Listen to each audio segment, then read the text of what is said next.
வணக்கம். நிஃப்டிக்கான support and resistance நாம provide பண்ணிட்டுருக்கோம். அந்த லெவல்ஸு இந்த சிக்னல்ஸ் கூட எப்படி கம்பைன் பண்ணி யூஸ் பண்ணுறது அப்படின்றத பற்றி தான் இந்த வீடியோவில் பார்க்க போகிறோம். டிஸ்கார்டில் இன்றைக்கி மார்னிங் போஸ்ட் பண்ண support and resistance Nifty and bank நிஃப்டிக்கு பார்த்தீங்கன்னா பிவோட் பாயிண்ட் வந்து 23,300 கொடுத்துருந்தேன். 23,300லேருந்து மார்க்கெட் மேலே போச்சு அப்படின்னா 23,408. செகண்ட் டார்கெட் 23,533 சொல்லியிருந்தோம். அதுபடி பார்த்தீங்க அப்படின்னா உங்களுக்கு மார்க்கெட் 23,300ல் உங்களுக்கு எக்ஸாக்டாக சப்போர்ட் எடுத்திருக்கோம். சரிங்களா? அந்த இடத்துல நாம் என்ன பண்ணணும், எப்படி சிக்னல்ஸ் ஹேண்டில் பண்ணணும் அப்படின்னா, நம்ம ட்ரேடிங் செட்டப் ரொம்ப சிம்பிளான செட்டப். என்ன அப்படின்னா, ஜஸ்ட் ஒரு பேண்டு போகும். அந்த பேண்டை கிராஸ் பண்ணுதா இல்லை அதில் பவுன்ஸ் ஆகுதா அப்படின்னு ரெண்டு விஷயத்த மட்டும் பார்த்தா போதும். நீங்கள் வேறு அப்படின்னா நிறைய விஷயங்கள் மல்டி டைம் ஃப்ரேம் அது இதுன்ட்டுலாம் போய் பார்க்க தேவையில்லை. சிங்கிள் டைம் ஃப்ரேம்லேருந்தே என்ட்ரி எடுத்துக்கலாம். எந்த டைம் ஃப்ரேமாக இருந்தாலும் சரி, அந்த டைம் ஃப்ரேமில் இருக்க சிக்னல்ஸை ஜென்ரேட் பண்ணி காட்டும். ஃபஸ்ட் கேண்டில் வந்து பார்த்திங்கன்னா பேண்டில் கரெக்டாக எக்ஸாக்டாக பேண்டும் பிவோட்டும் சேர்ந்த மாதிரி இருக்குது. அதுவே நமக்கு ஒரு பெரிய பெனிஃபிட். ரொம்ப ஈஸியான டிசிஷன் எடுக்க முடியும். ஏன் அப்படின்னா, அந்த பேண்டை பிரேக் பண்ணி கீழே போச்சு அப்படின்னா அடுத்து பேண்டு பவுன்ஸில் நம்ம என்ட்ரி போக போகிறோம்.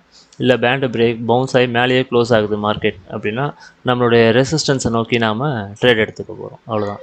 ஸோ ஃபஸ்ட் லெவல் டார்கெட் வந்து நான் 23,408 கொடுத்துருந்தோம். செகண்ட் டார்கெட் வந்து 23,532 கொடுத்துருப்போம். இது ரெண்டுத்துக்கும் நடுவில் ஒரு சப்போர்ட் ரெசிஸ்டன்ஸ் இருக்குது. அது நான் இன்னும் கொடுக்கல. நாளையிலேருந்து அதுவும் நான் கொடுத்துருக்கேன். இப்போ இந்த சிக்னல்ஸ் எப்படி ஹேண்டில் பண்ணுறது மட்டும் பார்ப்போம். இந்த சிக்னல்ஸ் எப்படின்னா, பவுன்ஸ் ஆகிட்டு ஃபஸ்ட் கேண்டில் க்ளோஸ் ஆகிடுச்சு. ஃபஸ்ட் 3 மினிட் இப்போயே பை போயிடலாமா கேட்டால் கண்டிப்பாக கூடாது. ஏன்னா ஃபஸ்ட் நமக்கு ப்ளூ கேண்டில் வந்துடுச்சு. ஓகே, நல்ல விஷயம் தான். பட் கன்ஃபர்மேஷன் கேண்டில் வராமல் நம்ம இப்போலாம் போகிறது கிடையாது என்ட்ரிக்கு. ஸோ கன்ஃபர்மேஷன் கேண்டில்னா டார்க்கில் ப்ளூ வரும். அந்த டார்க் ப்ளூ வரும்போது தான் நம்ம என்ட்ரிக்கு போவோம். அதுபடி செகண்ட் கேண்டிலே நமக்கு கன்ஃபார்ம் பண்ணிடுச்சு ட்ரெண்டை.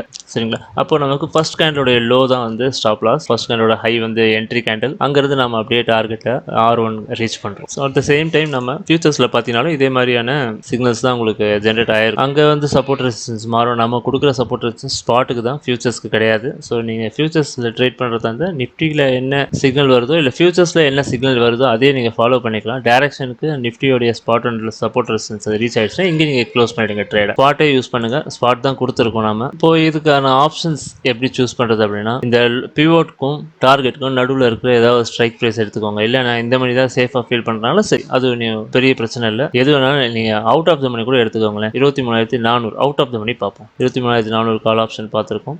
காலையில் உங்களுக்கு 71 ரூபாயில் என்ட்ரி வந்து கன்ஃபார்ம் பண்ணியிருக்கு. 71 ஹை கன்ஃபார்ம் பண்ணியிருக்கு. 64 ரூபா ஸ்டாப் லாஸ் கொடுக்கு. 7 பாயிண்ட் தான் நமக்கு ஸ்டாப் லாஸ். டார்கெட் வந்து உங்களுக்கு 46 பாயிண்ட் போயிருக்கு.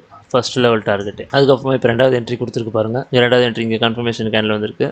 அதுவே ஸ்டாப் லாஸும் பார்த்தீங்க அப்படின்னா 11 பாயிண்ட் ஸ்டாப் லாஸில் இப்போது 27 பாயிண்ட், ஆல்மோஸ்ட் 1:2.5 கிராஸ் பண்ணி போயிட்டு இருக்கு ட்ரெண்டு. இப்போது இது பார்த்தது அவுட் ஆஃப் த மணி. இப்போ இந்த அடுத்த மணி இல்லை அடுத்த மணி பார்ப்போம். இல்லைனா கொஞ்சம் ஒரு ஸ்டெப் அவுட் ஆஃப் த மணி பார்ப்போமே. 23,350 கால் ஆப்ஷன் சூஸ் பண்ணியிருக்கோம். இங்கேயும் என்ட்ரி கொடுத்துருக்கு. அதே மாதிரி நிஃப்டி எங்கே என்ட்ரி கொடுத்தோம் அதே இடத்துல அதே டைமிங்கில் என்ட்ரி கொடுத்துருக்கு. இது எவ்வளோ ஸ்டாப் லாஸில் இருக்குது அப்படின்னு பார்த்தீங்கன்னா, இது 10 point stop loss, 57 point, 60 point கிட்டத்தட்ட போயிருக்கு நமக்கு. இப்போ வரைக்கும் ஹை ரீச் ஆனதுன்னு பார்த்தீங்க அப்படின்னா 73 பாயிண்ட் டார்கெட் கொடுத்துருக்கு. ரொம்பவே நல்ல டார்கெட். ஆல்மோஸ்ட் நிஃப்டியில் 100 பாயிண்ட் கிட்ட நமக்கு போகுது இல்லையா? இந்த மணி பார்க்குறீங்க அப்படின்னா இந்த மணி இன்னும் பெட்டராக நிஃப்டியோடைய ஸ்பாட் கூடவே மேட்ச் ஆகும். 23,300 கால் ஆஃப். ஸ்டாப் லாஸ் அதிகமாக இருக்கும், பட் டார்கெட் ரொம்பவே நல்லா போகும். இது ஃபியூச்சர்ஸ்க்கு ஈக்குவலாக கூட ஓடும். 2 லாட் எடுத்தீங்க அப்படின்னா ஃபியூச்சரை தாண்டி ஓடும். 10 point stop loss. First level target 65 points target reach ஆகிடுச்சு. செகண்ட் என்ட்ரி பார்த்தீங்க அப்படின்னா 15 பாயிண்ட்டுக்கு 34 பாயிண்ட் 35 பாயிண்ட் கிராஸ் பண்ணி போயிட்டு இருக்கு. ஸோ டார்கெட் ஆல்மோஸ்ட் ரீச் ஆகிடுச்சுன்னு நினைக்கிறேன். செகண்ட் லெவல் ரெசிஸ்டன்ஸ் இன்னும் ட்ராப் பண்ணல. டைம் ஆகிடுச்சுன்றதுனால பண்ண முடியல.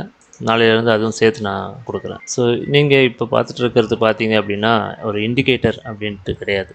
இது ஒரு ட்ரேடிங் செட்டப். இதுலேயும் நம்ம படிக்க வேண்டியதெல்லாம் இருக்குது. எந்தெந்த லொக்கேஷன் எப்படி ஹேண்டில் பண்ணணும்லாம் டெய்லியுமே ட்ரைனிங் கொடுத்துட்ருக்கோம். கம்யூனிட்டியில் இன்னும் நிஃப்டிக்கு ஆள் அதிகமாக இன்னும் இல்லை. ஃபாரெக்ஸ் இருக்கிற அளவுக்கு இல்லை. இப்போ தான் ஸ்டார்ட் பண்ணியிருக்கோம் நிஃப்டி பேங்க் நிஃப்டிக்கு. அதனால் கொஞ்சம் ஆள் சேர்ந்துட்டாங்க அப்படின்னா நம்ம ஃபாரெக்ஸ்க்கு பண்ணுற மாதிரி இண்டெக்ஸ் நிஃப்டி பேங்க் நிஃப்டி எல்லாத்துக்கும் சேர்த்து நம்ம என்ன பண்ணலாம், லைவ் ட்ரேடிங்கும் ஸ்டார்ட் பண்ணிடலாம். இன்ட்ரெஸ்ட் இருக்கவங்க கான்டாக்ட் பண்ணுங்கள். வெப்சைட்டில் கான்டாக்ட் பண்ணி நீங்கள் மெசேஜ் அனுப்பிச்சிங்கன்னா எனக்கு இமெயில் வந்துடும். எங்கள் சைடில் இருந்து டீம்லேருந்து உங்களை கான்டாக்ட் பண்ணுவாங்க அதுக்கப்புறம்.